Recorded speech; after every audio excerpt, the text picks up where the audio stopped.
Tillery. I grew up in East Baltimore. I was born at Johns Hopkins Hospital in 1932.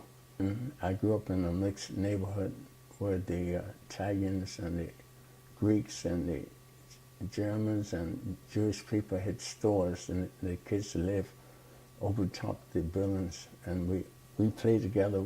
I never knew I was different, you know, until time to go to elementary school. And then I found out I had to go to a different school.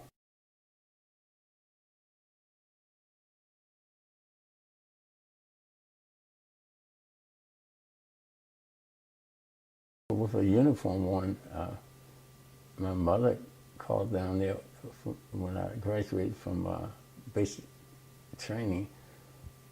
They probably thought she was Caucasian by her way she talked. And when they got down to Fort Benning, they said they had no reservation for my family because they were not white, you know. And I couldn't understand it, and that was shocking, you know.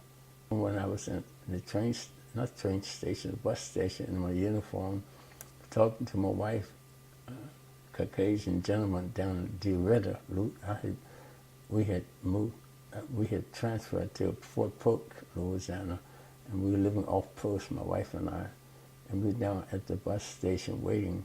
And I had my uniform on, and this Caucasian man wanted, and he hollered at me with the N-word and said, "What are you laughing at?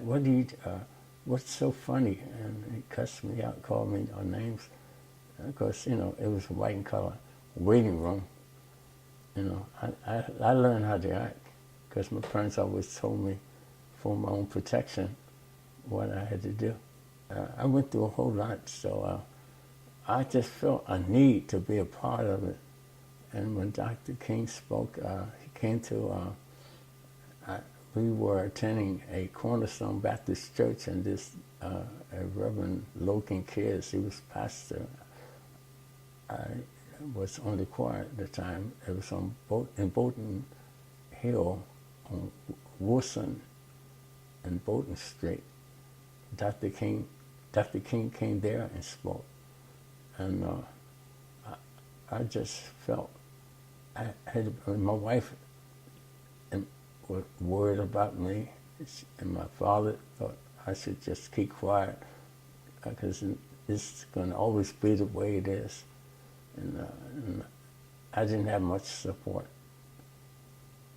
But I just felt inside me I had to be a part of this because it was just something in me that made me want to do something.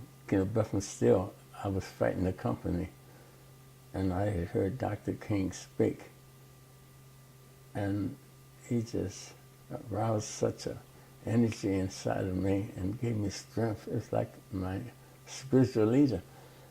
And I said, I can't take it. I got to do something too.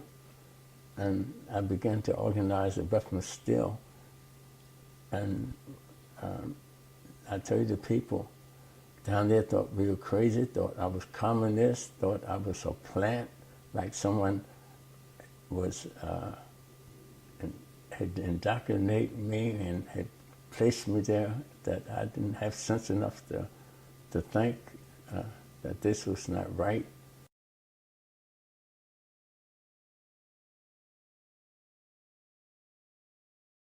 But we were amazed when we left the train station and walked over to Constitution Avenue, and we saw the soldiers lined up along the, east side.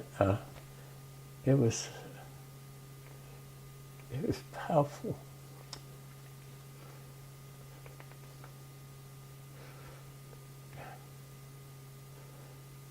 It was a joyous experience,